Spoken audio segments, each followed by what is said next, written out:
Alors, Erev Tov, Lag Sameach, mais Lag BaOmer, un moment très très fort, très puissant. Lag BaOmer, Sfirat HaOmer, Rabbi Shimon Bar Yochai, Rabbi Akiva, tous, on va essayer de trouver le lien entre tout cela. Donc, comme vous le savez, Sfirat HaOmer n'a rien à voir avec le deuil de la période du Homer, qui a eu lieu des milliers d'années après l'ordre de Dieu de compter le Homer. Hachem, il a fait en sorte que ce deuil du Homer des élèves de Rabbi Akiva, les 24 000 élèves qui sont morts d'une épidémie, la diphtérie, entre Pessah et Shavuot, et qui l'épidémie s'est arrêtée le 33e jour du Homer, il a fait tout cela en sorte pour qu'on comprenne qu'il y a un lien entre tout cela. Entre le conte du Homer, le deuil à propos d'une épidémie qui a massacré les élèves de Rabbi Akiva, et l'arrêt de l'épidémie à la date de la Iloula de Rabbi Shimon Bar Yochai, qui fait partie des 5 nouveaux élèves de Rabbi Akiva. C'est pas 5 survivants. Hein. Quoi de nouveau? Parce que quand les 24 000 sont niftar, ah, je croyais que c'était les 5 survivants, moi. non, c'était des grands déjà de la génération. Ils n'étaient pas considérés comme des élèves. C'est pas n'importe qui. Hein. C'était Rabbi Shimon Bar Yochai, Rabbi Meir Bar Lanes, Rabbi Yehuda Bar Ilai, Rabbi Yossi Ben Chalafta et Rabbi Elazar. C'est que des gdolim. Ils sont devenus les élèves de Rabbi Akiva. Rabbi Akiva, en fait, finalement, il a consolidé son enseignement sur déjà des grands maîtres. Il a rendu des grands maîtres ses élèves. Et la fin de l'épidémie a eu lieu à Lag BaOmer. Lag BaOmer, qui est la Iloula de Rabbi Shimon, qui est l'élève de Rabbi Akiva, qui est niftar bien des années après. Donc, en fait, quand l'épidémie s'est arrêtée, Lag BaOmer n'était pas encore la date de la Iloula de Rabbi Shimon. Ouais. Ça, c'est un. Ah, c'était déjà une fête à la base. Bah oui, puisque Rabbi Shimon il est niftar bien après la fin de l'épidémie. On est d'accord. L'épidémie, elle s'est arrêtée le lag BaOmer. Ça veut dire quoi, Au 33e jour du Homer. Ça veut dire quoi, là? Qui est le jour aussi, Lamed Gimel. Lamed 30, Gimel 3. Le 33e jour du Homer. Donc de la même manière que le deuil n'a rien à... Comment? Aussi. Image 2. Donc il y a un sod là-dedans. De la même manière que Sfirat HaOmer, le conte du Homer, est un ordre d'Hachem à Moshe Rabbeinu depuis le don de la Torah, enfin plutôt, oui, on va dire depuis la sortie d'Égypte, et que l'événement du deuil des élèves de Rabbi Akiva est venu bien après dans l'histoire, 1000 ans plus tard. Et qu'on dit souvent, ah c'est le Homer, c'est le Homer. Rien qu'on entend le Homer, on a la Ramma, qu'on a l'impression que c'est le deuil. En réalité, le Homer, c'est le nom d'une mesure d'orge que l'on a portée le 2e jour de Pessah. Et qu'à partir de ce jour, jusqu'à Shavuot, on compte les jours comme un comptable qui est heureux d'arriver au bilan, bon, c'est pas le cas toujours, mais qui est content d'arriver à l'apothéose, Shavuot. Non, on n'est pas d'accord.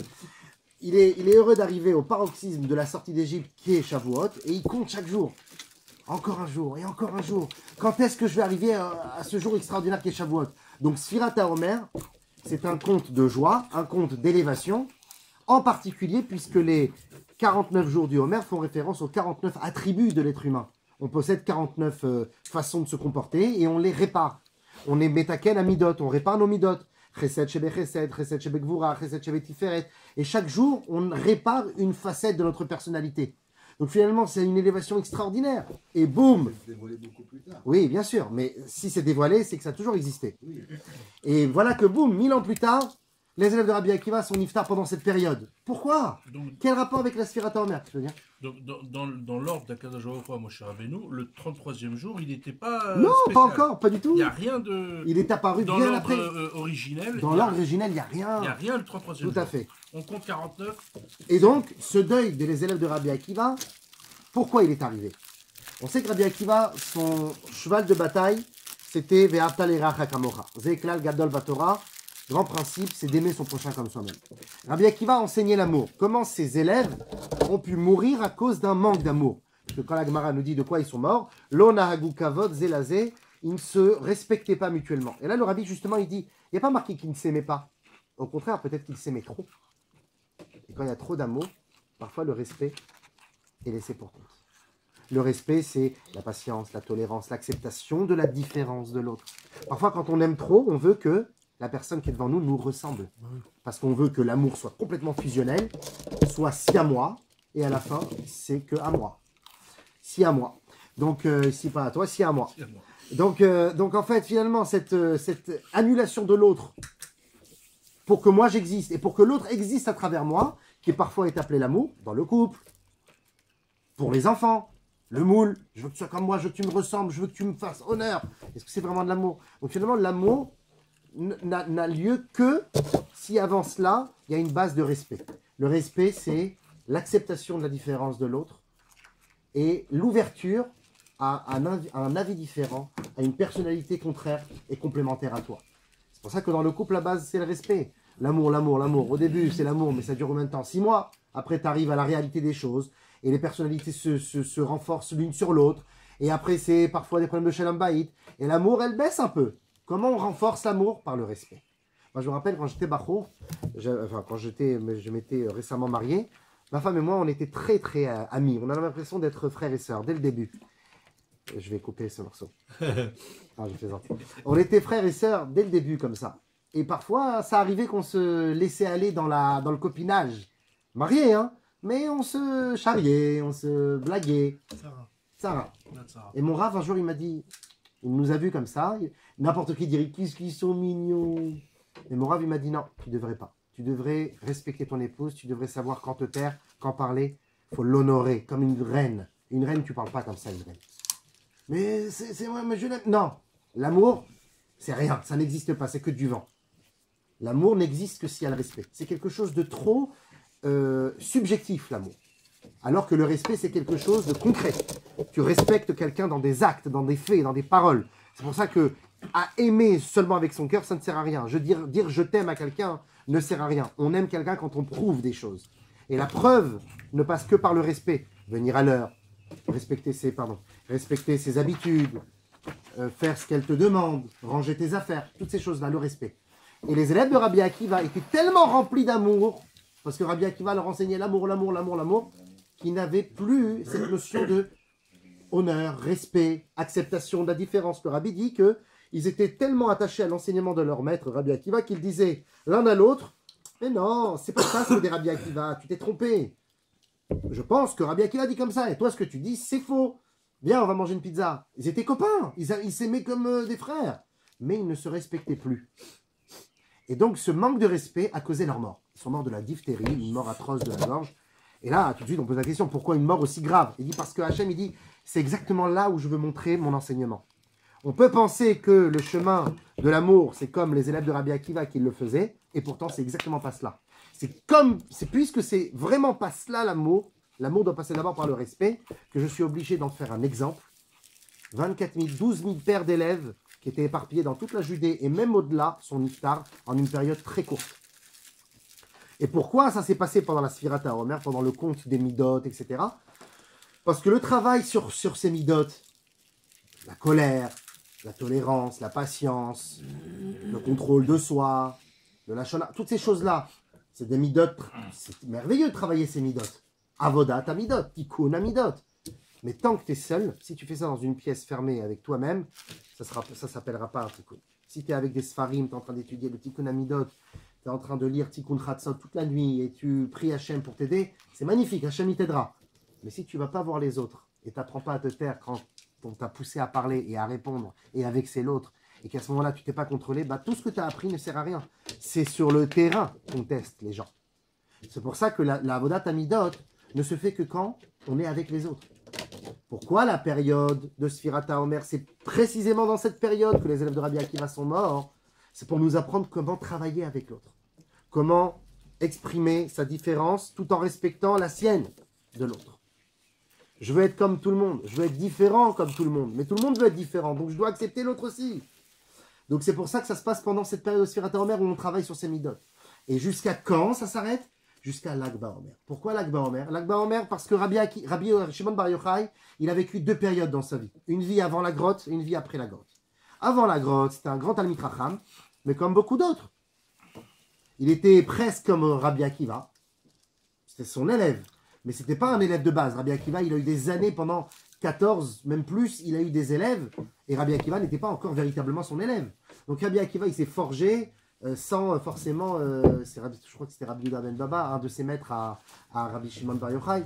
Il s'est forgé un peu seul, pas forcément avec Rabbi Akiva. Donc Rabbi Shimon Bar Yochai était une personnalité aussi bonne et aussi forte que Rabbi Meir Balanès, que Rabbi Yehuda Bar Ilai, Rabbi Yossi ben Chalafta. Rabbi Yossi ben Chalafta, c'est celui qui a dit à la matronita de Rome, qu'est-ce que Dieu fait depuis la création du monde? Il fait des ivugim. Donc, on connaît Rabbi Yossi ben Chalafta, c'est un personnage extraordinaire, Rabbi Meir Balanès. On a l'impression qu'il est de chez nous, tu vois, Rabbi Meir Balanès, on a l'impression qu'il était Sfarad et tout. Bon, c'est un sage de la Mishnah. Donc c'est merveilleux, tous ces sages. Rabbi Shimon, il était il était comme les autres. D'ailleurs, nous, on va voir tout à l'heure dans la Gemara, Rabbi Shimon Bar Yochai, quand il venait voir son beau-père, qui était Rabbi Pinchas Ben Yair, c'est pas n'importe qui, Rabbi Pinchas Ben Yair. Le beau-père de qui? De Rabbi Shimon Bar Yochai. Ouais. Rabbi Pinchas Ben Yair, un jour, il a ouvert un fleuve en deux, comme Yeshua et comme Moshe Rabbeinu, pour passer. Donc c'est des tzadikim hors pair, hors norme. Rabbi Shimon Bar Yochai, il allait voir son beau-père Rabbi Pinchas Ben Yair pour lui poser une question de halacha. Et Rabbi Pinchas, de sa grande sagesse, lui répondait par 13 réponses. Magnifique. Ça, c'est la période d'avant la grotte. Mais il y a une période d'après la grotte. La période d'après la grotte, il est totalement changé, Rabbi Shimon. Il n'est plus le même. C'était Rabbi Pinchas Ben Yair, son beau-père, qui venait lui poser des questions. Et Rabbi Shimon Ben Yochai lui répondait par 24 réponses. Déjà, son niveau de connaissance, il dépassait tout le monde. Rabbi Akiva, c'est pile à ce moment-là où Rabbi Akiva s'est fait attraper par les Romains. Donc, il n'a pas pu connaître Rabbi Shimon dans son état d'élévation. Ça s'est fait, en tout cas, ça s'est chevauché. Et Rabbi Shimon Bar Yochai, il a connu dans la grotte 2 périodes. La période des 12 années et la période de la 13e année. Dans la période des 12 premières années où il a passé énormément de temps avec Elazar, face à face, à étudier la Torah, son fils, quand il sort de la grotte, retour vers le futur. Il arrive dans un endroit où tous les gens ont changé. Les gens ne sont plus dans les Bate Midrash.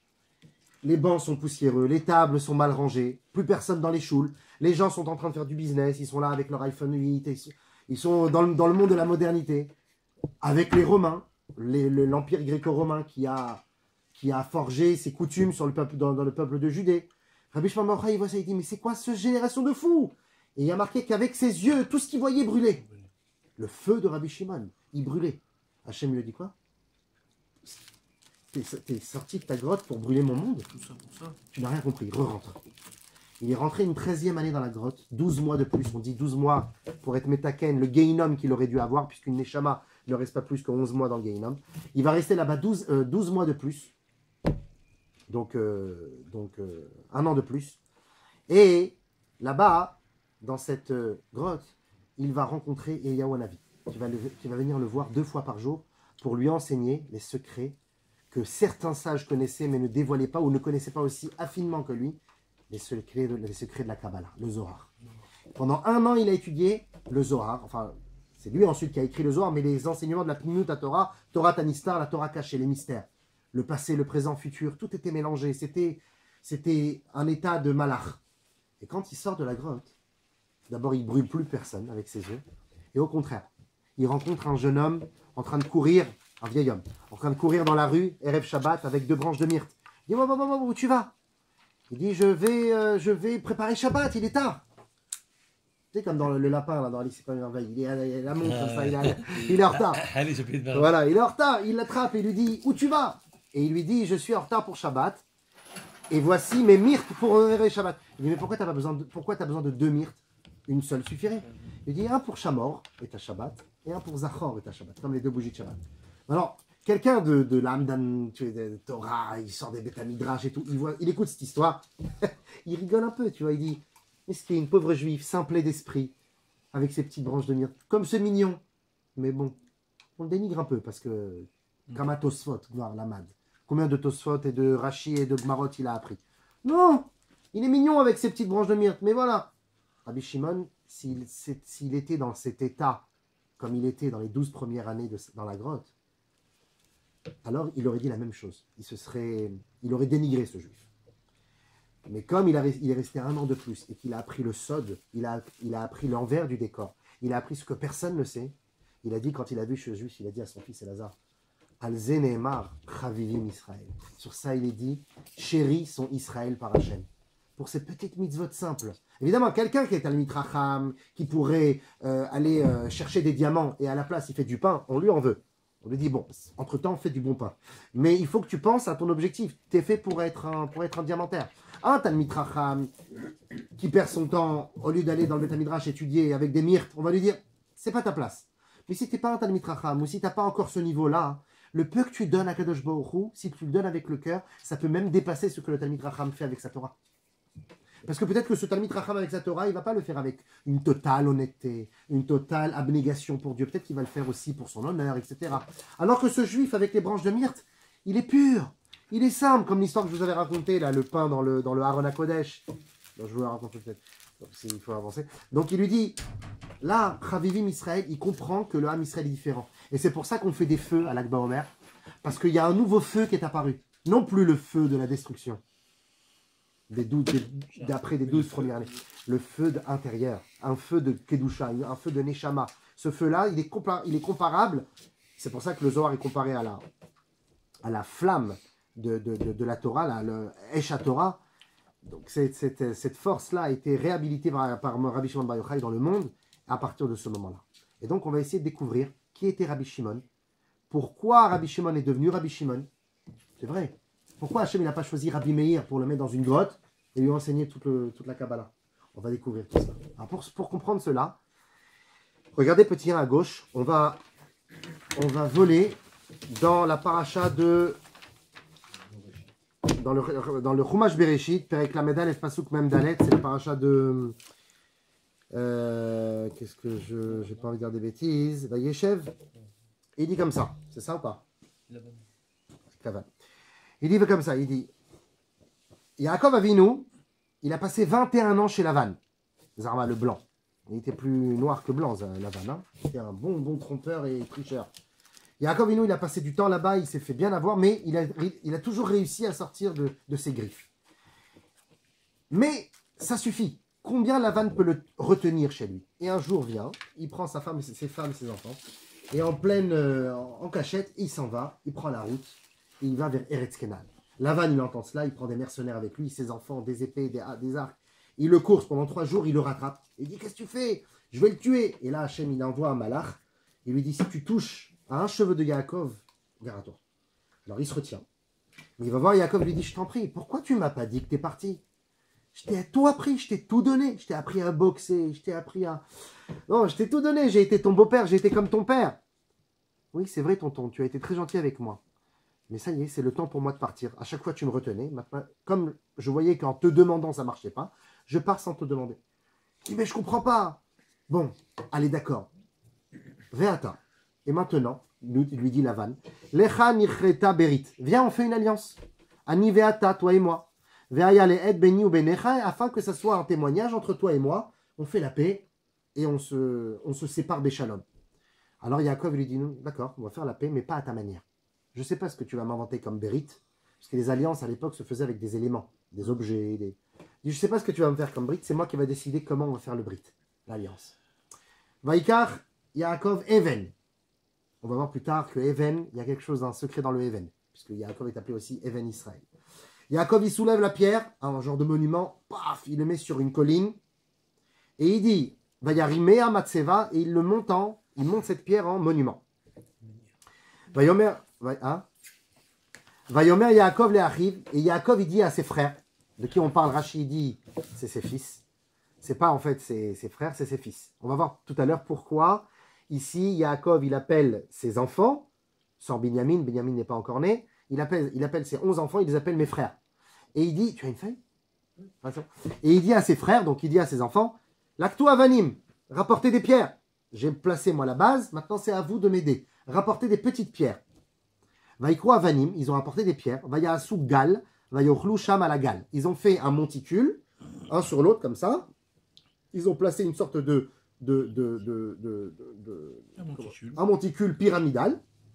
Et ils ont mangé dessus, ils se sont assis, ils ont bu, ils ont mangé avec Lavan. Shalom, bye. On est Béchalom. Vaikralo Lavan, et Lavan il a dit laisse-moi donner un petit nom à ce monticule, parce qu'à l'époque on donnait des noms aux choses qu'on faisait, aux stèles et aux monuments qu'on érigeait. Il dit laisse-moi donner un petit nom. Il dit je vais l'appeler en langage araméen, puisque Lavan est arami. Je vais l'appeler en langage araméen Yegar Saaduta, monticule de témoignage. Yaakov lui dit laisse-moi l'appeler aussi. C'est très étrange comme situation. Il aurait pu le laisser appeler comme ça. Yaakov lui dit non, c'est moi qui va l'appeler. C'est moi qui ai décidé comment on va faire ce monticule et c'est moi qui va décider comment on va l'appeler. Yaakov l'a appelé Gal-Ed. Il l'a appelé monticule de témoignage. Exactement comme Lavan, mais en Lachon HaKodesh. Donc il lui dit, je vais l'appeler comme toi Lavan, la même idée que toi. Mais moi je vais l'appeler avec Lachon HaKodesh et pas Lachon Arami, pas la Lachon extérieure à la Kedusha. Et on met à Lavan, la Yaakov, il est à Galazé. Alors Lavan il dit, bon, d'accord, voici ce monticule. Veine Amatseva, et voici ce monument. Asher Yariti Beni ou Benecha, que nous avons placé entre toi et moi. Adagalazé Veida Amatseva, jusqu'à ce monticule et jusqu'au témoignage de ce monument, Imani lo evor enecha et agalazé, je ne dépasserai pas. C'est-à-dire, c'est comme une sorte de frontière entre toi et moi. Tout ça, c'est ton pays, jusqu'au monticule. Et avant le monticule, c'est le mien. Et on ne va pas rentrer les uns dans les autres. On ne va pas se mélanger. Et à partir de ce jour, comme vous le savez, toujours les fils d'Abraham ont choisi des filles de Haran. Abraham, il s'est marié avec Sarah, Haran. Yitzhak s'est marié avec Rivka, Haran. Et la même chose pour Yaakov. Rachel et Léa, c'est des Haranéennes. Et à partir de ce jour-là, il dit à Lavan, Zeo Nigmar, aujourd'hui, mes enfants ne vont plus se marier avec tes enfants. On va créer un monticule qui va nous séparer. Imani lo avor et alechet agalazé, ve imata lo ta'avor ela et agalazé, ve tamatseva azot lera. Nous ne dépasserons pas mutuellement ce monticule et on est béchalom. Et comme ça, ils se séparent. Le Harizal, dans le Shar HaKavanot, Drush Pesach, Yudbet, Daf Pezaïn 87, nous dit, et c'est rapporté aussi par le Balatania dans son Sidour, ainsi que le Gdushat Levi, dans la Parashat Vayetze Dibur Amatril Vayikra, il dévoile un sod magnifique. Il dit ce gal, ce monticule en fait c'est lag. Gal, lag, c'est les mêmes lettres. Et quand Yaakov il a placé ce gal, cette séparation entre les Réchaïm et les Tzadikim, il était en train de penser à un homme qui allait naître des générations plus tard, qui s'appellera Rabbi Shimon Bar Yochai, dont la Iloula sera à Lag ou Gal Baomer, et qui sera lui aussi le détenteur du combat contre l'assimilation, contre les mariages, les mélanges, les juifs, les goïms, etc. Rabbi Shimon Bar Yochai sera le fer de lance de cette mission. Et moi, Yaakov, en posant ces pierres, je pense à lui. Ce Gal, en réalité, c'est Lag. Et le Drashot de Khatam Sofer, Daf Resh Aintet Tourbet, il rajoute aussi, regardez, petit 3 à gauche, Lamed Gimel. Lamed Gimel, c'est Lag. Lamed Gimel. Mais si on prend la Gematria Gdola, Lamed, c'est Lamed 30, Mem, c'est 40, et Dalet, c'est 4. Gimel, c'est 3, Mem, c'est 40, Lamed, c'est 30. En tout, ça fait Kouf Mem Zain, 147, qui sont exactement le nombre d'années que Yaakov a vécu. Et comme il est dit, Yaakov Avinu, Lomet. Pourquoi Yaakov Avinu Lomet? Abraham Avinu Lomet? Non, on ne dit pas ça. Yitzhak Avinu Lomet? On ne dit pas ça. On dit que sur Yaakov. Pourquoi on dit que sur Yaakov? Comment on dit ça? Pourquoi? Non, où? Ah, Parashat Vayechi. Textio. C'est écrit dans la Torah. L'Omet, ils disent. Yaakov Avinu Lomet. Les enfants parlent, ils disent Yaakov Avinu Lomet, les parents. Et Rashi, il pose tout de suite la question, il dit. Il y a aussi Rabbi Chaitayet. Mais sur les patriarches, il y en a qui disent aussi plein d'autres tzadikim. Mais ouais. Exactement. Alors ça, on va dire, c'est une phrase qui peut être considérée comme spiritualisée. Chaim nitzrim des tzadikim. Mais là, on parle de l'omet. Rashi il rebondit sur ça et il dit ah chantu chantaye, sabdou sabdaye. On lui a fait les espédim, les éloges funéraires. On l'a embaumé à la mode égyptienne. On l'a enterré. Car vous carvaillez, on l'a enterré. Son corps, il a été enterré. Ouais. Donc comment c'est possible qu'on dit l'omet? Bah oui. Alors Rashi répond, il dit comme ça. Im zaro bachaim af u bachaim. En réalité, on parle aussi d'une mort et d'une vie spirituelle. Et il dit si sa descendance est en vie et suit son chemin, alors lui aussi, il est vivant. Ça veut dire que Avraham Avinu, il a eu Yitzhak, mais il a eu aussi Ishmaël. Et il a eu encore plein d'autres enfants avec Ketura. Certains disent que c'était Hagar avec laquelle il s'est remarié. Plein d'enfants. Donc il n'a pas eu un mitato shelema. Sa couche n'était pas complètement saine. On parle de sa couche, c'est-à-dire son lit, là où il va faire ses enfants, n'était pas totalement sain. La même chose Yitzhak, il a eu Esav. Yaakov, il a eu que des tzadikim. Ils ont fait des erreurs. Sheva parmi Mipol tzadik veka, le tzadik il tombe. Mais c'était tous des tzadikim. Et par le fait que Yaakov a eu que des tzadikim, et que Mitato Shelema, parfait, son lit est parfait, alors puisqu'il est parfait, sa descendance est totalement comme lui. Et si sa descendance est comme lui, alors lui est en vie.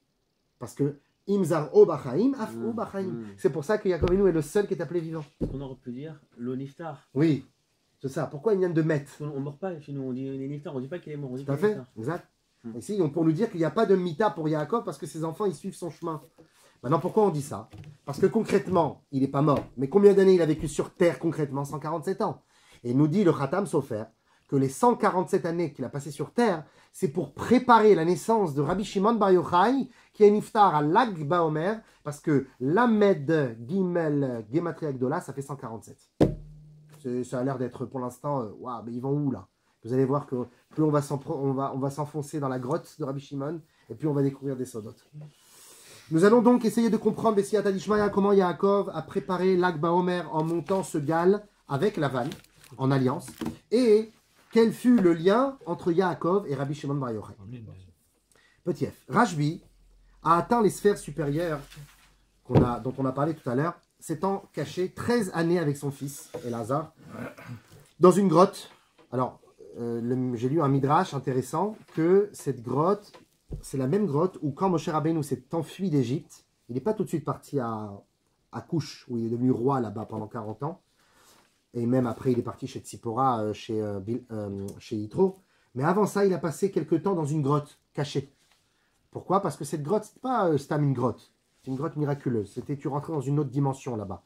Les Romains ils l'ont cherché partout, Rabbi Shimon, ils l'ont pas retrouvé. Et sachez que les Romains savaient très bien que les Juifs en Judée, avec les guérillas des époques, etc., ils avaient des très bonnes cachettes dans les montagnes de Judée. Donc trouver, et puis bouche à oreille, divulgation, on aurait pu savoir où il est Rabbi Shimon en 12 ans. Ouais. C'est pas qu'il a fait des changements, tu vois, pour tromper l'ennemi. Okay. Il est resté dans le même endroit 12 ans, Rabbi. Donc c'est évident qu'on aurait su où il était. Sauf qu'on l'a pas trouvé parce que tu rentrais dans la grotte, tu voyais personne. Il partit dans un autre portique. Il a traversé les étapes. Et donc il n'était pas là, comme Moshe Rabbeinu qui s'est caché dans cette grotte et qui n'était pas là non plus. C'est pour ça que quand ces sorciers disaient mais on ne le voit plus, Moshe Rabbeinu, on croit qu'il est mort, parce qu'il était caché dans la grotte. Il y en avait qui dit qu'il était caché dans la grotte, on ne savait plus où il était. Ces sorciers ne le voyaient plus dans ce qu'on pouvait montrer dans les étoiles. Et il y a un autre avis qui dit qu'il s'était suspendu sur un bâton sur le puits où il avait rencontré Tzipora. Et les mages de Paro, ils disaient on ne sait pas où il est entre le ciel et la terre, parce qu'il était sur ce bâton. Bon, c'est des midrashim un peu spéciaux, mais on voit que Moshe Rabbeinu, il avait déjà préparé cette grotte, et Rabbi Shimon va dans cette grotte. Il va y rester là-bas 12 plus 1 an, comme on a dit. La question qu'on va se poser, c'est quel a été le mérite de Rabbi Shimon de recevoir ce don de Dieu? Pourquoi il n'a pas choisi Rabbi Meir Baal Hanès pour faire ça? C'est qui Rabbi Meir Baal Hanès? Il dit un truc, ça se faisait. Pourquoi il n'a pas choisi Rabbi Pinchas Ben Yair, beau-père de Rabbi Shimon, qui était une sommité? Pourquoi il n'a pas choisi tout simplement Rabbi Akiva? Donc on voit qu'il y a quelque chose chez Rabbi Shimon qu'il n'y a pas chez les autres. Et on doit le découvrir. Et pour se découvrir, eh bien, on va voyager quelque part. On va aller dans la Gemara de Shabbat. Dans la Gemara de Shabbat, page Lamed Gimel. Lag. Ouais, ça sent l'embrouille. Et j'ai vu un truc de fou. Ça sent l'embrouille. Et ça sent bon en plus. C'est que le premier traité du Talmud, c'est Brachot. Depuis ce premier traité, jusqu'à la Gemara de Shabbat, page 33, page Lamed Gimel, Rashbi intervient exactement 33 fois. Où ça? Entre la Gemara de Brachot jusqu'à Masechet Shabbat, page Lamed Gimel, Rashbi intervient 33 fois. 33 fois, on dit son nom. Et à cette page de la 33e, parce que c'est pas la 32, c'est la 33, qu'est-ce qui est dit là-bas sur Rabbi Shimon? On y va. Rabbi Yehuda et Rabbi Yossi et Rabbi Shimon. Alors, parmi les 5 élèves remplaçants des 24 000 élèves, il y avait Rabbi Yossi ben Chalafta, Rabbi Yehuda bar Ilai, Rabbi Shimon bar Yochai, et enfin Rabbi Meir Baal Hanès et Rabbi Elazar, le fils de Rabbi Shimon. Ces 5 élèves-là, on va pas parler de tous là tout de suite, on va parler de 3 élèves. Rabbi Shimon, Rabbi Yossi et Rabbi Yehuda. nous dit la Gemara, ils étaient les trois ensemble en train de discuter sur les prouesses de Rome, qui s'étaient installées depuis un bon moment déjà en Judée, qui avaient construit des choses, qui avaient installé des nouvelles idées, et ils discutaient de politique. Est-ce que les Romains, est-ce que l'Occident, c'est bien, vous en avez parlé déjà récemment, se comporte bien avec nous. Veyativ Yehuda ben Gerim Gabayou. Et il y avait un élève de Rabbi Shimon Bar Yochai là-bas qui s'appelait Yehuda ben Gerim. On va l'appeler Judas, d'accord, pour pas se mélanger avec le même Rabbi Yehuda de la Seine, Barilai. Parce que dans l'histoire, il y a deux Rabbi Yehuda dans la même histoire là tout de suite. Donc on va l'appeler Judas, peut-être parce qu'on va voir après qu'il sera un traître, le traître Judas. Il s'appelait Ben Gerim parce qu'il était fils de Gerim, de converti. Et là, il discutait politique. Patach Rabbi Yehuda V'amar. Rabbi Yehuda, il a ouvert son propos, il a dit Ah, Kama Naïm Ma'asehem Shel Umazo. Sont tellement ces actions, ces idées, ces changements. C'est Judas que qui dit ça? Non, c'est Rabbi Yehuda Barilai, un tzaddik énorme, élève de Rabbi Akiva. L'un des cinq. L'un des cinq. L'un des cinq. Il dit quelles sont belles les actions des Romains, ces nouveautés, leurs projets, leurs visions, Leurs inventions. leurs inventions. Tiknou Jvakim, ils ont inventé des souks, chouk, des marchés. Tiknou Gsharim, ils ont inventé des ponts. Tiknou Marchatzaot, ils ont inventé des bains-douches. À l'époque, pour se laver, c'était pas. On devait parfois aller dans la rivière. Eux, ils ont inventé des salles, des hammams, des saunas. Rabbi aussi, il entend ça. Rabbi aussi Ben Khalafta, il entend ça. Il dit ça sent pas bon. Comme tu l'as dit, ça sent pas bon. Il veut pas contredire son Chaver Rabbi Yehuda, mais il veut, merci. Mais il veut pas non plus. De l'eau, du. C'est parfait ça. Mais il veut pas non plus. Le soutenir. Il veut ni le vexer ni le soutenir. Chatak, il s'est tu. Chatak, il s'est tu. On l'a pas entendu parler. Rabbi Shimon. Ne'ena Rabbi Shimon Bar Yochai Ve'amar. Shatak, ça veut dire ici. Il s'est tu. Ne'ena Rabbi Shimon Bar Yochai C'est Rabbi Shimon Ve'amar. qui s'est tu ou Non, c'est Rabbi aussi. Rabbi aussi. Rajbi, on va l'appeler Rajbi, au lieu de dire Rabbi Shimon Bar Yochai, plus rapide, on va dire Rajbi. Rajbi, lui, il n'a pas compris là. Il dit qu'est-ce que vous faites? Rabbi Yehuda, tu oses parler comme ça? Rabbi aussi, tu te tais. Kol machitiknu lotiknu la letzorech atzmam, tout ce qu'ils ont inventé, ils l'ont inventé que pour leur plaisir et pour nous faire chuter avec eux. Tiknu shvakim leoshi baem zonot, ils ont installé des marchés pour y installer des zonotes, des prostituées. Merchatzaot la eden baem atzmam, ils ont inventé des bains-douches pour profiter de la luxure et de la débauche. Ksharim litol mem meches, ils ont même inventé ces ponts dont tu parles pour installer des péages et pour gagner du fric. Halach Yehuda ben Gerim vesiper divrem enishmo le malchut. Yehuda ben Gerim, Judas, qui entendait ces paroles de son maître, il buvait les paroles de son maître. Lui. Tout de suite, il est parti répéter ça à ses parents. C'est lui, Judas de. Non. Il est parti, c'est pas les mêmes périodes. Il est parti répéter ses paroles à ses parents. Et ses parents, ils ont raconté à tonton. Tonton, il a raconté à un copain qui connaissait un Romain. À l'époque, Romains juifs, ils se fréquentaient. Et boum, c'est arrivé au gouverneur de Judée, c'est arrivé aux oreilles de l'empereur Adrien. Tout le monde connaissait ces grands maîtres du judaïsme, que si eux avaient une pensée qui contrait l'empire romain, ben ça pouvait influencer toute la populace. Donc il fallait couper la tête du serpent. Donc ils ont pris des directives. Adrien, il a décidé 3 choses. Regardez. Alors, Amrou, Yehuda, Sheila, Yita'ale. Yehuda, Yehuda qui a fait l'éloge de Rome.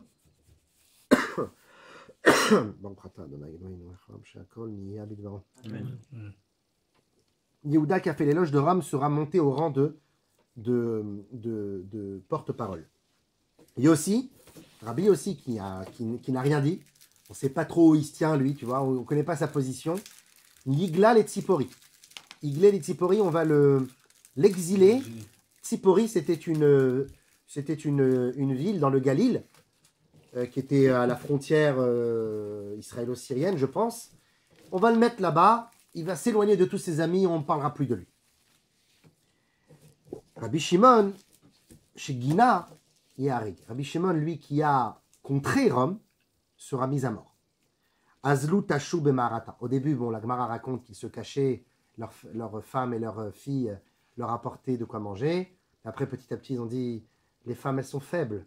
Elles vont un jour se faire attraper. Ils vont les torturer. Il va savoir ce qu'elles vont lâcher. ne pouvaient plus se cacher. Ils sont partis dans une grotte où là-bas, personne ne pouvait les trouver, comme on a dit, la grotte miraculeuse. Dans cette grotte, la 12e année, ils purent sortir, parce qu'Adrien était mort, et Yohanavi leur a annoncé qu'Adrien est mort. Donc si Adrien meurt, le décret meurt avec. Mais pourquoi il a pris son fils? Son fils, il était frappé du même... Non, c'est une bonne question. C'est tout le but de notre cours. Transmettre. Transmission. Parce que faut que je me barre. Faut que Non-assimilation. je me barre, moi. Aïe, aïe, aïe, aïe. Mais Ouais, c'est mais toute là- la fin, elle est folle, la fin. Ouais, mais, Bon, tu pourras l'écouter tiens, dans la passe- vidéo. passe-lui un coup de fil. Trop bien aussi. On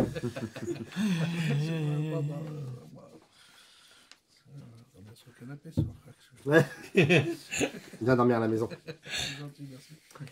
Adrien, non, mais sérieusement, si tu dois partir, il y a après. Je veux pas Non, mais avoir. là, c'est très intéressant. Là. Voilà. Adrien était mort, donc le décret fut annulé. Mais la Gemara, elle dit Bechol makom shenotni menehem yad nisraf. Tout ce qu'il voyait, il brûlait. Yatzta bat kol, une voix céleste est sortie et a dit L'achriv olami yatsatem, izru le ma'aretrem. Vous êtes venus pour détruire mon monde, retournez dans la grotte. On l'a dit tout à l'heure, on l'a raconté. La Gemara continue avec la grandeur que Rajbi acquit en étant dans la grotte. Des Meikara qui avait mak chez Rabbi Shimon Bar Yochai au Kushia. Quand Rabbi Shimon venait voir son beau-père, quand il avait une question, Rabbi Pinchas Ben Yair Treisar Pirouke.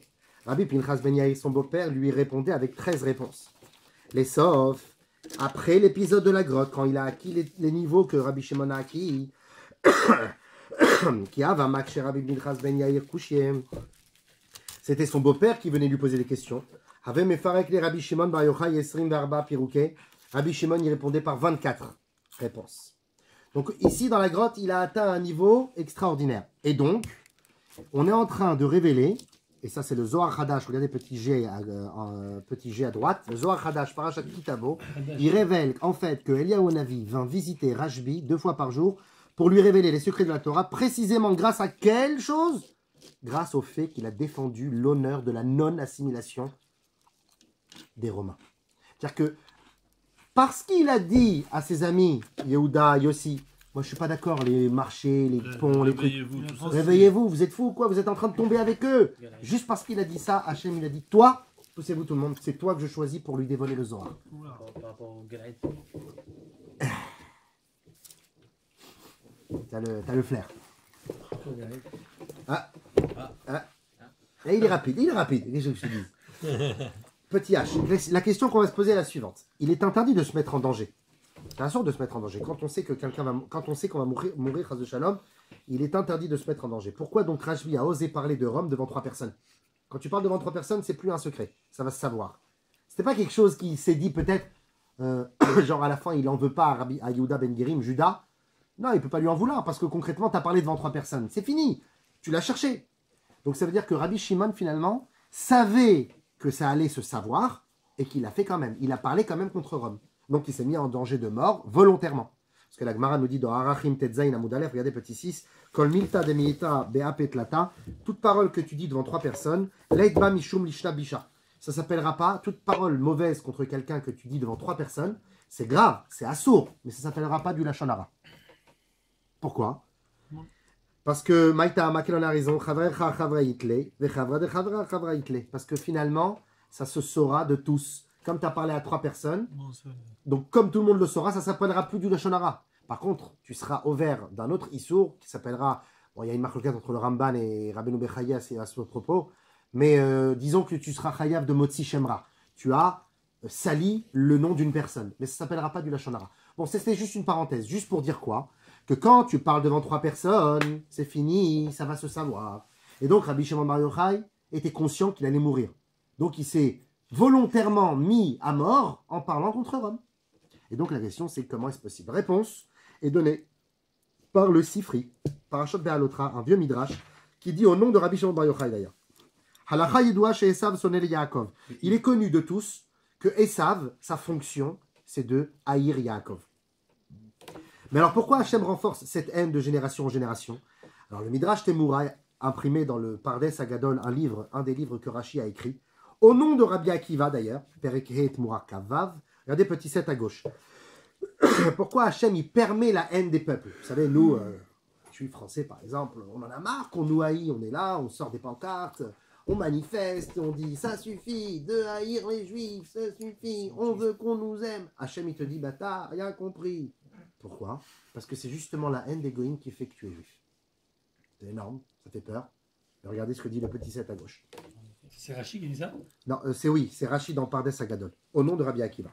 Hodayak Dolam Vakshim Israël Odot Lakadosh Baruch Hu, vous devez remercier Dieu chaque jour. Dire merci Hachem, dans toutes vos chansons. She'etil benehem ou benaumot haolam sin'a vetacharut, parce que Hachem a insufflé dans leur conscience une haine et un défi contre les Juifs. She'ilou leken ayou mitarvin bagoyim velemedim ve'asem, parce que si on n'avait pas eu, on ne subissait pas cette haine des goyim, eh ben on serait devenu comme eux, on aurait partagé notre vie avec eux, et à la fin il n'y aurait plus de peuple juif. Comme il dit dans le Teilim Kouvav de David Ameler, Veitarvu bagoim veilmedou maasem, vous vous mélangez avec les goïms et à la fin vous apprenez de leur action. La fikar odou lekel hashamaim ki leolam chazo, c'est pour ça que vous devez remercier Akadosh Baruch Hu, pour lui toute la bonté d'Hachem est là. Petit J, Rabbeinu Bechaye va encore un peu plus loin dans la paracha de Kedoshim, il rajoute pourquoi cette haine, pourquoi Hachem il désire cette haine, pour que cette haine elle tient le peuple juif. Regardez petit 8 de l'autre côté, à gauche. Vaikra kavav. Il y a marqué un pasouk, et je vous séparerai des peuples pour que vous m'apparteniez, nous dit Hachem. Alors, Rabbeinu Bechaye, il explique cette phrase, et il dit, la chorma de la Torah nous oblige, nous amène à nous séparer des goïms de par notre alimentation, de par nos études, de par nos façons de dormir, de façon de boire, de façon de s'habiller, notre façon de vivre.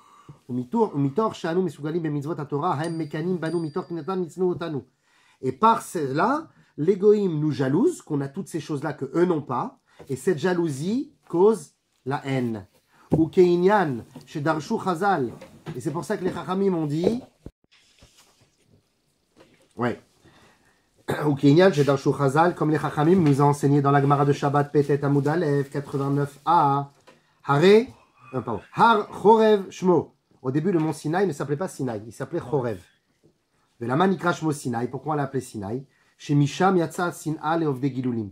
À partir de ce jour du Matan Torah, la Sin'a, qui est les mêmes vocalises, c'est pas les mêmes lettres, mais c'est les mêmes vocalises que Sinaï, depuis ce jour-là, il y a la haine des peuples sur nous. Juste à cause de la Torah. La haine, Sinaï. Sinaï, c'est A. Il y en a qui disent que Sinaï, c'est les mêmes lettres que Nissi, mon miracle, ou Ness, l'étendard. Mais la traduction et qui va avec cette vocalise, c'est la haine. La haine des peuples est née, alors tu vas me dire, non, l'Égypte haïssait le peuple juif, il leur donnait des travaux aux femmes, des hommes aux femmes. Amalek, c'est pas une haine philosophique. Ouais, c'est une haine. Ouais, c'est ça, c'est une haine d'un peuple, tu vois. Ouais. Alors que la haine. Justement, parce qu'une fois, je me suis posé la question en voyant écrit synagogue, Sina, de Gog. De qui vient ce mot synagogue? C'est pas les Juifs qui l'ont inventé, nous on appelle ça avec les 7. Sina, Gog. Incroyable. Et Gog, c'est les nations du monde, les dernières nations de Mashiach. Magnifique. Et c'est peut-être pour ça qu'il ne faut plus appeler. On va à la Sina. Bon, prochainement, on est dans une génération où de plus en plus de jeunes ils disent la choule. Ils disent même plus Beth Knesset, tu vois, ils parlent en direct en ashkenaz, ils disent choule. Parce que choule, c'est le terme ashkenaz, yiddish. Bon, voilà pourquoi donc Rabbi Akiva, rapporté par Rachid dans Pardes Agadol, il dit au contraire, on devrait remercier Hachem qu'on nous haïsse. Parce qu'en nous haïssant, on existe. Voilà pourquoi, petit cas, voilà pourquoi Rashbi était ferme dans sa conviction. Et il accuse Rome de vouloir anéantir Israël par l'assimilation. Une assimilation lente, vicieuse, en installant des nouveaux projets, des nouvelles activités socio-culturelles. Hein, où je t'en stoppe et à la fin je suis dans ta tête, dans ma poche. Il sentait ça. Comme il sentait ça, il disait ça. C'est plus grave qu'une mort. Parce que c'est une mort spirituelle. Et pour cela, je suis prêt à mourir et à dire devant 3 personnes la non-éloge de Rome. Je suis prêt à contredire Rome, à me mettre en danger de mort parce que je ne peux pas laisser passer une chose pareille. Peut-être même que Rabbi Yehuda, Barila, il n'a même pas fait l'éloge de Rome parce qu'il aimait Rome, mais juste parce qu'il ne voulait pas que ça arrive aux oreilles. Il a gardé sa vie. Et lui, moutard. On a le droit de faire une Avera si on nous demande de mourir, à part pour 3 avérotes, mais l'écrasante majorité de la Torah, si on t'ordonne de le faire, bon, à part dans certaines périodes de shmad, quand il y a une grande, un pogrom, ou quand c'est devant plus de 10 personnes, quand on te demande de manger un morceau de viande pakasher devant plus de 10 personnes, tu dois te laisser mourir. Parce que tu as un exemple à donner. Mais si on te demande de manger un morceau de viande pakasher en solo, tu n'es pas obligé de mourir. Tu peux. Il y en a plein qui sont morts pour rien. Ouais, tu peux mourir, mais tu n'es pas chayav. Ouais. Alors, donc, Rabbi Yehuda Bar Ilai, peut-être que lui, il a accepté de dire l'éloge de Rome parce qu'il ne voulait pas mourir. Et il a le droit. Rabbi Shimon a dit non, tu as peut-être le droit, mais moi, je ne me donne pas le droit. Et comme il a été l'ifnim meshuratadin, il a fait plus qu'il n'en fallait, Hachem, il a choisi lui pour recevoir le Zohar. Et d'où vient cette force, cette conviction de Rabbi Akiva, de Rabbi Shimon Bar Yochai, de son maître, Rabbi Akiva. Parce que Rabbi Akiva véhiculait la même idée. L'idée de Messirut Nefesh contre l'assimilation, il l'a véhiculé de la même manière. Il y a des petits neufs de l'autre côté. La Gemara de Brachot Samech Aleph Amud Bet. Tanu Rabanan Pam Achat Dazra Malchut Arash'a Shelo Yasku Israël Batora. Les Chachamim nous enseignent qu'un jour, l'Empire romain a décrété que Israël n'avait plus le droit d'étudier la Torah.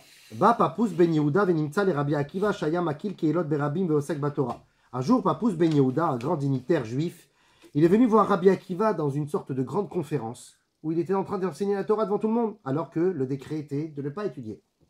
Amarle lui dit, Akiva, Iata mitiare mipne malchut, n'as-tu pas peur du gouvernement de l'Empire romain? Amarlo, Rabbi Akiva lui répond, il dit, Emshol lecha mashal. Je vais te donner une métaphore.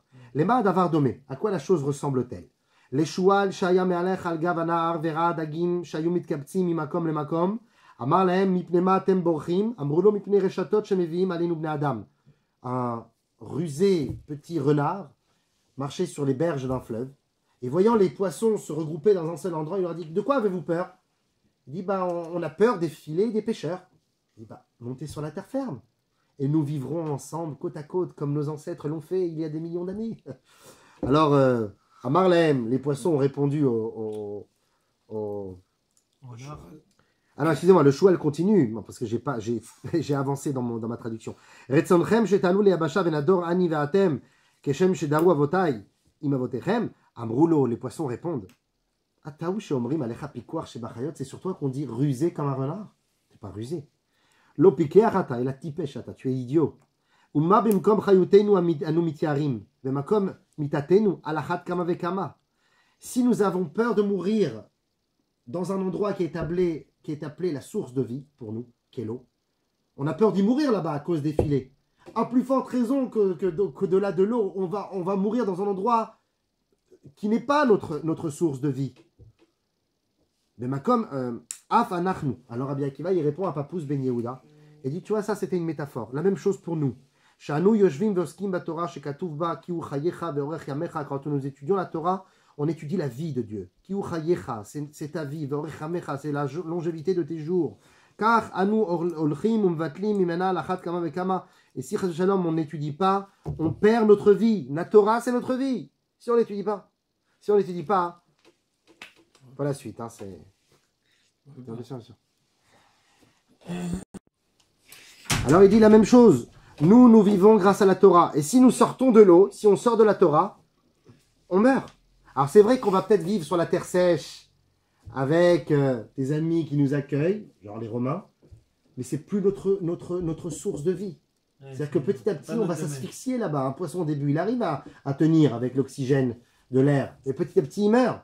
Et bien la même chose, il dit, moi je préfère mourir, dit Rabbi Akiva, je préfère mourir dans l'eau que de vivre sur la terre sèche. Je préfère mourir dans mon endroit de vie qui est la Torah que de vivre avec les Romains avec des mauvaises mœurs.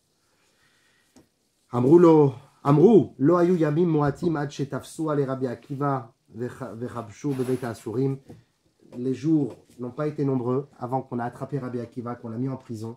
Et de là-bas, il est arrivé jusqu'à la mort. On l'a torturé et on lui a arraché la peau avec des peignes de fer. Et Rabbi Akiva, il souriait au moment du Shema Israël et tout ça. Donc Rabbi Akiva, il est mort. Rabbi Shimon n'est pas mort. Rabbi Akiva, il est mort pour le don de la Torah. Il dit, moi je suis prêt à mourir pour Hachem. Rabbi Shimon, lui, il a une autre idée. Il dit, je vais accuser les Romains, je me mets en danger de mort, mais je vais tout faire pour rester en vie. C'est-à-dire qu'il a quelque chose d'un petit peu supérieur avec Rabbi Akiva. D'ailleurs, Rabbi Akiva, toute sa vie, il désirait mourir. Il y a une marloquette chez les Chachamim.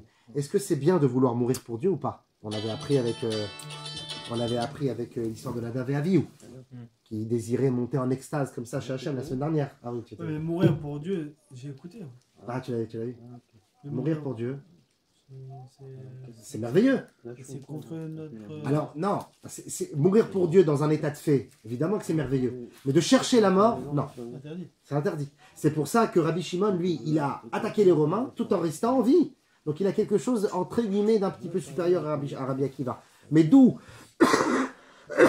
il a appris cette conviction de contrer l'assimilation de Rabbi Akiva.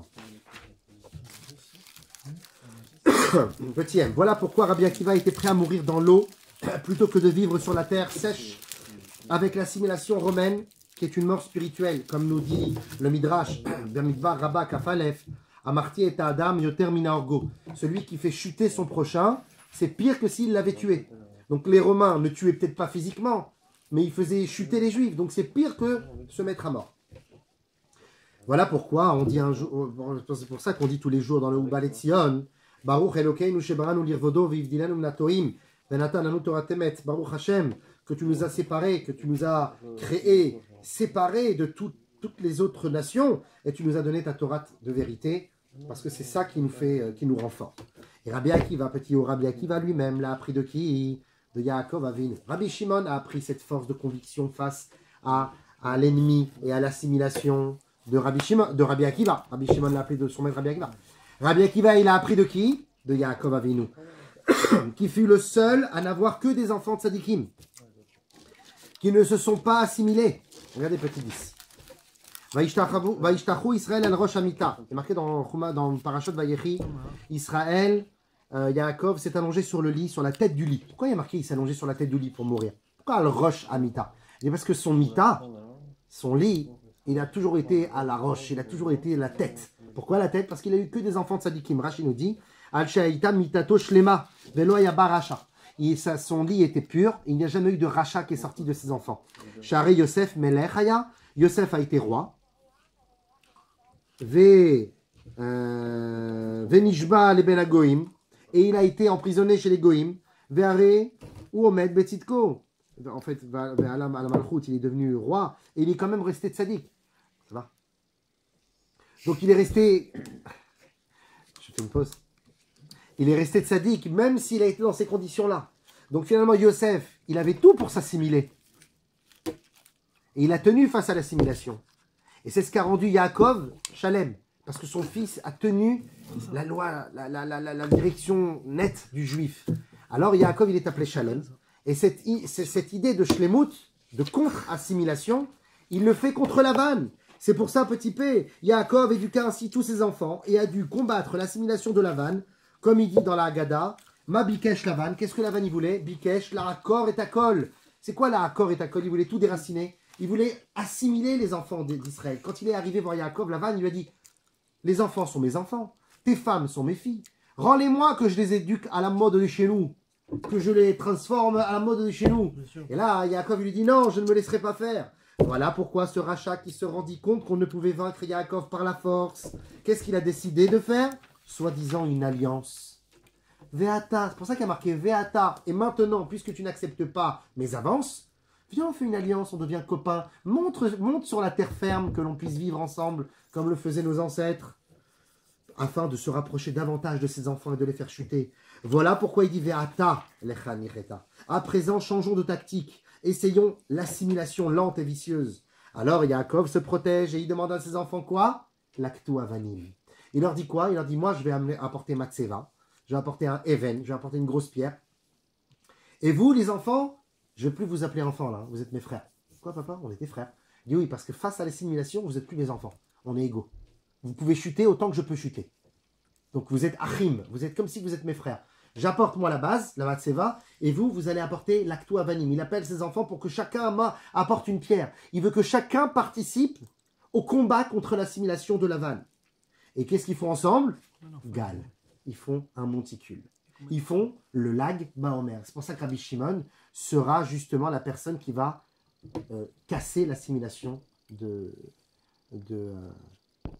casser l'assimilation de Rome. Ici. Voilà pourquoi il a fait un gal. Voilà pourquoi Yaakov il a monté ce monticule pour se protéger et il insuffle en cela la kavana à Rabbi Shimon que lui aussi un jour devra se protéger de l'assimilation des goïms et créer cette fameuse force qui est l'Akba Omer. Voilà pourquoi le premier message à son frère Esav à son retour a été, ça c'est un chidouche du Ben Ishraï dans la paracha de Vaishlach, quand Yaakov il quitte la vanne, il arrive en Eretz Kenaan, il envoie Vaishlach Malachim Lefanav, il envoie des anges, il envoie des messagers pour parler à Esav. Normalement, il t'envoie des messagers, tu dis, voilà, je suis là, je reviens, coucou, viens on fait la paix. Non. De quoi il lui parle, Yaakov? Regardez petit 11. C'est un chidouche du Ben Ishraï. Quand Omrun l'a donné les Esav, Ko Amar Avdecha Yaakov. Vous direz comme ça à mon frère Esav, ainsi parle Yaakov. Im Lavan Garti, Vaecha Radata. J'ai habité avec Lavan et je me suis retardé jusqu'à maintenant, mais ça y est, je suis de retour. Et là, Rachid dit, pourquoi il est obligé de lui raconter, j'ai habité avec Lavan? Qu'est-ce qu'on s'en fiche? Là, Esav, ça ne l'intéresse pas. Esav, ce qui l'intéresse, c'est de se venger. Il lui dit comme ça, il dit, sache une chose, c'est que si toi, Esav, tu veux essayer de m'assimiler, avec Lavan, ça n'a pas marché. Donc toi non plus, ça ne marchera pas. Im Lavan Garti, Garti, Begamatria Tariag. Garti, c'est les mêmes lettres que Tariag, qui veut dire 613.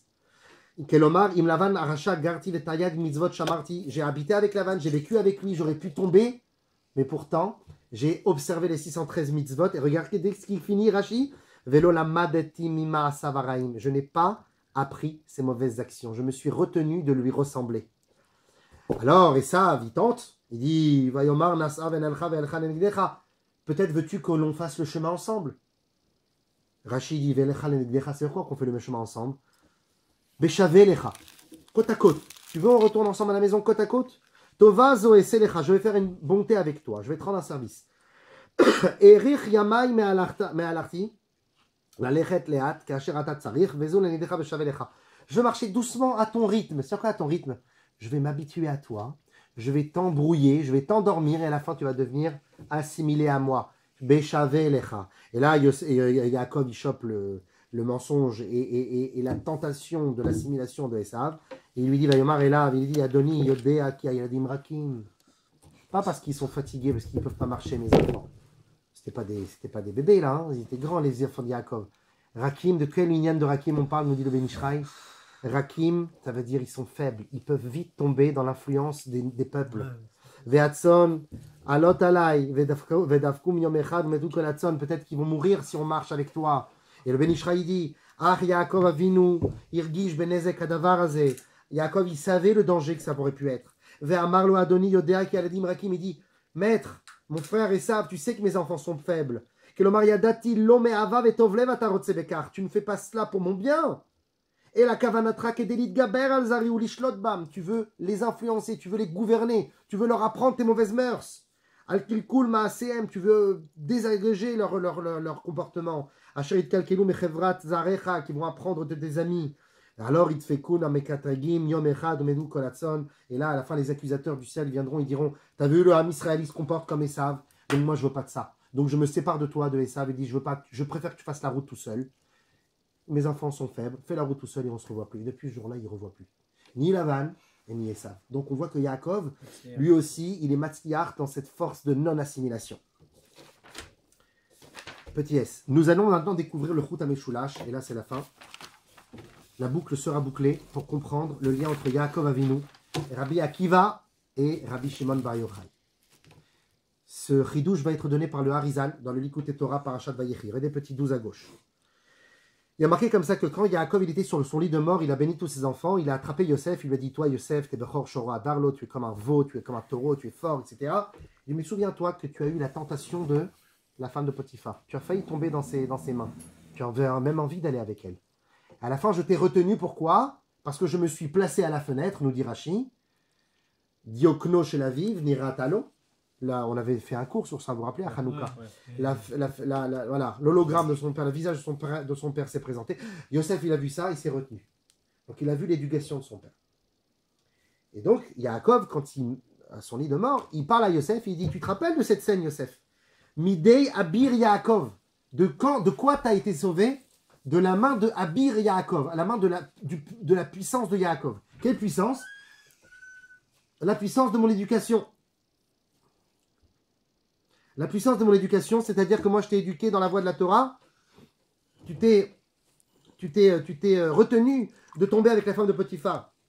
Misham Roé, Even Israël. Et de là, tu es devenu le berger, la pierre d'Israël.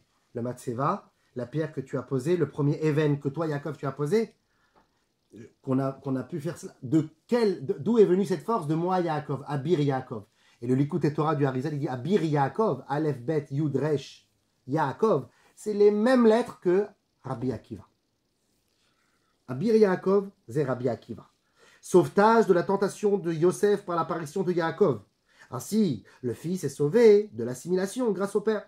De même, il est dit dans le Likutei Hachas, à propos d'une phrase dans la Gemara de Ktubot, Samer Gimel Amud Aleph, à propos de la fille de Rabbi Akiva. On dit que la fille de Rabbi Akiva, elle était comme sa mère Rachel.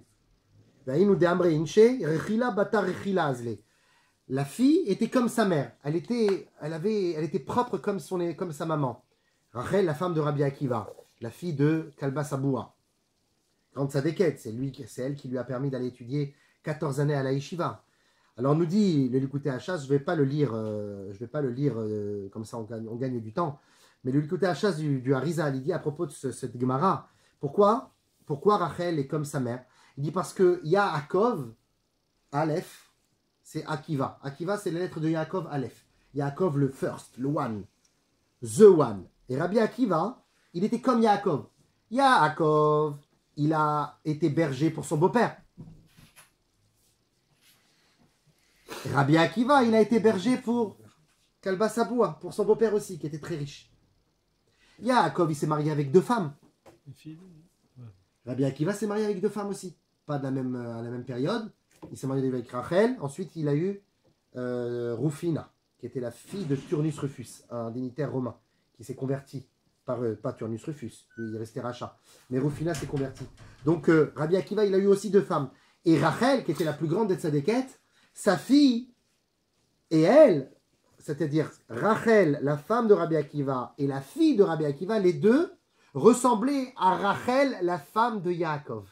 Elles s'imprégnaient de la Kedusha de Rachel, femme de Yaakov. Ça, c'est ce que nous dit le Likutei Hachas. Donc on voit que même au niveau de la maman, l'éducation était tellement forte qu'ils ne sont pas descendus dans l'assimilation.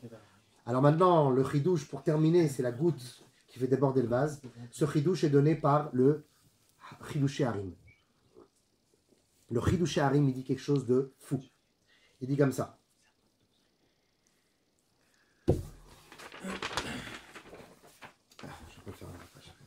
Il dit comme ça. Il dit ces 3 personnages de l'histoire avec Rabbi Shimon Bar Yochai, quand ils parlent des Romains, quand ils ont parlé politique ensemble, Yehuda, Yossi et Shimon, en réalité, ces 3 personnages sont la réincarnation des 3 fils de Yaakov.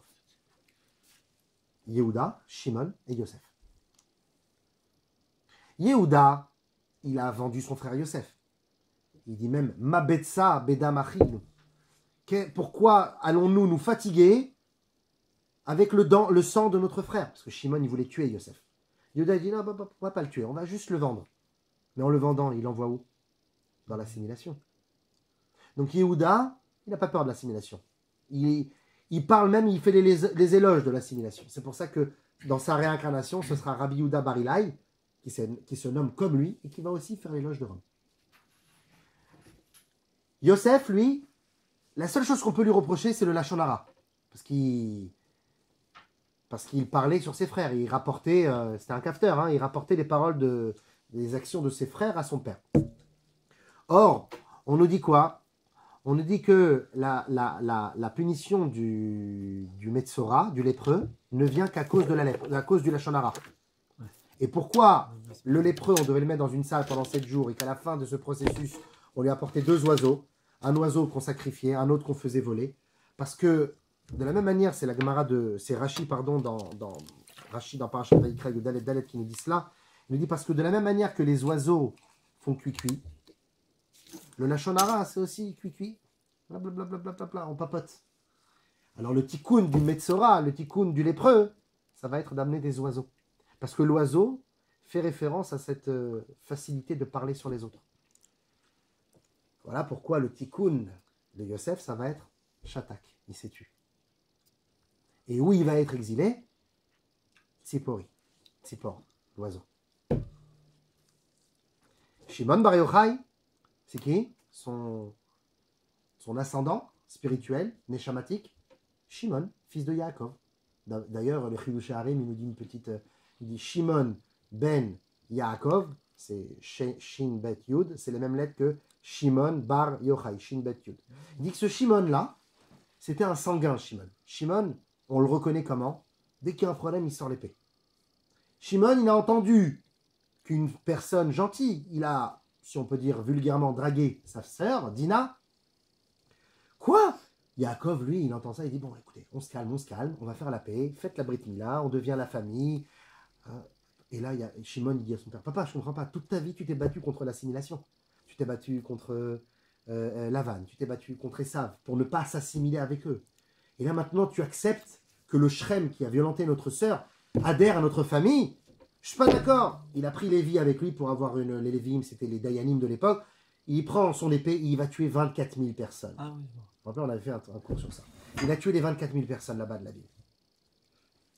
Et alors, à ce moment-là, Shimon, il va devoir rester 1 an en prison chez Yosef. Qui va faire le tikkun de cette force de dire je n'accepte pas l'assimilation comme Shimon, le fils de Yaakov, n'a pas accepté Shrem dans sa famille qui a violenté Dina, il a tout fait pour les repousser. Ça va être qui? Shimon Bar Yochai, qui n'a accepté en rien de faire l'éloge des Romains. Et combien d'années il va rester en plus? Combien de temps il va rester en plus pour se changer? 12 mois, exactement le nombre de temps que Shimon est resté en prison chez Yosef. Et nous dit le Chidush Harim, il nous dit en réalité, voilà pourquoi Shimon a tué la ville de Shrem, pour l'honneur de sa famille et la pureté de sa sœur. De même, Rabbi Shimon est prêt à se mettre en danger pour défendre l'honneur de la Torah. Voilà pourquoi le poète nous dit, Rabbi Shimon Lavi, il nous dit quoi à propos de Rabbi Shimon Bar Yochai? Il dit comme ça, il dit Bar Yochai nezarta bigvura o b'minchemet eshdat hashara vecherev hotzeta mitara shalavta neget tzorerecha. C'est quoi cette phrase? Bar Yochai, tu t'es saint, tu t'es renforcé par la gvura. Milchemet eshdat hashara, tu as voulu combattre cette guerre de religion avec ardeur. Vecherev hotzeta mitara, tu as sorti ton épée de ton fourreau. Shalavta neget tzorerecha, et tu l'as étendu, tu l'as pointé vers tes ennemis. Depuis quand Bar Yochai, depuis quand Rabbi Shimon il avait des épées? Nous dit le Chidush Harim, on parle en réalité de son ascendant, Shimon, à propos duquel il est dit Vaikru Shne Bene Aaron, Shne Bene Yaakov, les enfants de Yaakov, Shimon et Lévi ont pris, Achidina, les frères de Dina, Ish Charbo, chacun a pris son épée. C'est pour ça que dans la chanson de Bar Yochai, on parle de l'épée, parce que Shimon, Bar Yochai est le tikkun de Shimon qui a sorti son épée pour tuer toute la ville de Shrem. Et pour terminer, Rabbi Shimshon de Astropol, dans l'Ikouté Shoshanim, il nous dit, voilà, petit W, il nous dit, voilà pourquoi son maître à Rabbi Shimon fut Rabbi Akiva. Parce que Rabbi Shimshon d'Astropoli, il ramène le Zohar qui dit que Shrem, pourquoi Yaakov il était tellement prêt à accepter Shrem dans sa famille? Parce que Shrem, en réalité, en mourant, il a libéré la Neshama qui allait devenir plus tard Rabbi Akiva. On avait fait un cours sur ça il y a longtemps. Pourquoi? Parce que quand Rabbi Akiva était jeune, avant de faire Tchouva, il y a marqué comme ça dans la Gemara de Psachim, même tête à Moudbet, que lorsqu'il était à Maaretz, lorsqu'il était encore dans Torah et Mitzvot, il a dit « Amenez-moi un Talmid Chacham que je le morde comme un âne ». On avait fait ça avec Issachar. Donc le fait qu'il morde comme un âne, par inconscience, il est en train de dire « Je suis la réincarnation de Shrem ben Hamor ». Shrem ben Hamor, qui est la personne qui a violé sa sœur, la sœur des fils de Yaakov. Et c'est pour ça que juste après cet événement, quand Shrem est tué, qu'est-ce qui se passe juste après? Vayomer, Elohim, El Yaakov, Koum ale Betkel. Il dit, va maintenant et monte